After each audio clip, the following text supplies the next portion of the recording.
হিজবুল্লাহর সাথে ইসরায়েলের চলমান উত্তেজনা মধ্যেই আবারও হিজবুল্লাহর এক কমান্ডার নিহত হলেন লেবাননে ইসরায়েলি বাহিনীর বিমান হামলায়। দর্শক, যিনি নিহত হয়েছেন তিনি হচ্ছেন হিজবুল্লাহর আজিজ ইউনিটের নেতা মোহাম্মদ নামেহ নাসের, অর্থাৎ হিজবুল্লাহর যে বিভিন্ন ইউনিট আছে তার একটি ইউনিটের তিনি কমান্ডার, সিনিয়র কমান্ডার, একেবারে খুবই বয়োজ্যেষ্ঠ মানুষ। তাকে লক্ষ্য করে বিমান হামলা চালানো হয়েছে এবং তিনি মারা গেছেন। হিজবুল্লাহ জানিয়েছে লেবাননের দক্ষিণাঞ্চলে ইসরায়েলের বিমান হামলায় তাদের এক জ্যেষ্ঠ কমান্ডার নিহত হয়েছেন। জবাবে ইরান সমর্থিত এই সশস্ত্র গোষ্ঠী ইসরায়েলের সামরিক ঘাঁটি লক্ষ্য করে রকেট হামলা চালিয়েছে। ইসরায়েলের হামলায় নিহত ওই কমান্ডারের নাম মোহাম্মদ নামেহ নাসের। প্রায় 9 মাস ধরে ইসরায়েল ও হিজবুল্লাহর মধ্যে সীমান্তে সংঘর্ষ চলছে। এর ফলে অঞ্চলটিতে সর্বাত্মক যুদ্ধ বেঁধে যাওয়ার আশঙ্কা দেখা দিয়েছে। এমন পরিস্থিতিতে মোহাম্মদ নামেহ নাসের সর্বশেষ জ্যেষ্ঠ কোনো সদস্য যিনি ইসরায়েলি হামলার শিকার হলেন। ইতিমধ্যে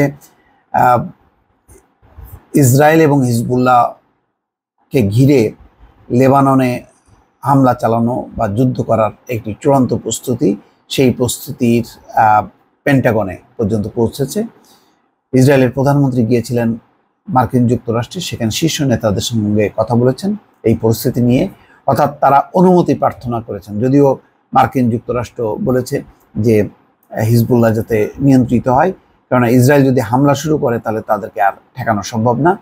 আর ইসরায়েল বলেছে তারা গাজাকে যেমন ধ্বংসস্তূপে পরিণত করেছে, লেবাননকেও ঠিক একই অবস্থা তৈরি করবে। তো এই সমস্ত হুমকি দামকির মুখেও হিজবুল্লাহ বলেছে তারা তাদের অবস্থান থেকে সরবে না। ইসরায়েল যেদিন গাজায় হামলা বন্ধ করবে সেদিন থেকে তারাও হামলা করবে না বা তারাও সরে আসবে। এই উত্তেজনা পাল্টাপাল্টির মধ্যে যখন নাকি লেবানন থেকে অন্তত 10টি দেশ, সৌদি আরব, জার্মান সহ 10টি দেশ তাদের নাগরিকদের ফিরিয়ে এনেছে, চূড়ান্ত একটা উত্তেজনাকর মুহূর্ত। ঠিক সেই সময় এই জ্যেষ্ঠ একজন কমান্ডার মোহাম্মদ নামেহ নাসার ইসরায়েলি হামলার শিকার হলেন। হিজবুল্লাহ জানায় নামেহ নাসেরের হত্যার প্রতিশোধ নিতে তারা ইসরায়েলের সামরিক ঘাঁটিগুলোয় 100 রকেট ও ক্ষেপণাস্ত্র নিক্ষেপ করেছে। তবে এই হামলায় কোনো হতাহতের ঘটনা ঘটেনি বলে দাবি করেছে ইসরায়েলের সামরিক বাহিনী। তাদের ভাষ্য, রকেট ও ক্ষেপণাস্ত্রগুলো উন্মুক্ত স্থানে বিস্ফোরিত হয়েছে। ইসরায়েলি সামরিক বাহিনীর পক্ষ থেকে বলা হয় হিজবুল্লাহ আজিজ ইউনিটের নেতৃত্বে ছিলেন নাসের। ইউনিটটি দক্ষিণ পশ্চিম লেবানন থেকে রকেট হামলা চালানোর জন্য দায়ী। নাসের বিপুল সংখ্যক সন্ত্রাসী হামলা চালিয়েছেন বলেও দাবি করেছে ইসরায়েল। তালেব সামি আবদুল্লাহকে হত্যার পর নাসের ছিলেন ইসরায়েলি হামলার শিকার হিজবুল্লাহ সবচেয়ে জ্যেষ্ঠ নেতা। এর আগে কিন্তু 1 মাস আগেই ওই সামি আবদুল্লাহ নিহত হয় এই একইভাবে বিমান হামলায়। একেবারে লেবাননের অভ্যন্তরে তাকে হত্যা করা হয়। আচ্ছা, তখন ওই 1 মাস আগের ঘটনায় তখনও হিজবুল্লাহ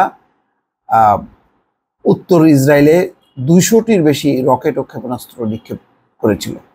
এরপর থেকে দুই পক্ষের মধ্যে বাড়তে থাকে উত্তেজনা, অর্থাৎ গত 1 মাস ধরে উত্তেজনা বাড়ছে এবং এই উত্তেজনা প্রশমনে কূটনৈতিক প্রয়াসও চলেছে। সর্বাত্মক যুদ্ধ বেঁধে গেলে সেটির সম্ভাব্য ফলাফল অত্যন্ত ভয়াবহ হবে বলে সতর্ক করেছে যুক্তরাষ্ট্র ও জাতিসংঘ। যুদ্ধে ইরান ও অন্যান্য গোষ্ঠীও জড়িয়ে পড়তে পারে। গত বছরের 7 অক্টোবর ইসরায়েল ও ফিলিস্তিনের স্বাধীনতাকামী সংগঠন হামাসের মধ্যে যুদ্ধ শুরু হয়। এরপর থেকে প্রায় প্রতিদিন ইসরায়েল লেবানন সীমান্তে পাল্টাপাল্টি গোলা নিক্ষেপের ঘটনা ঘটছে।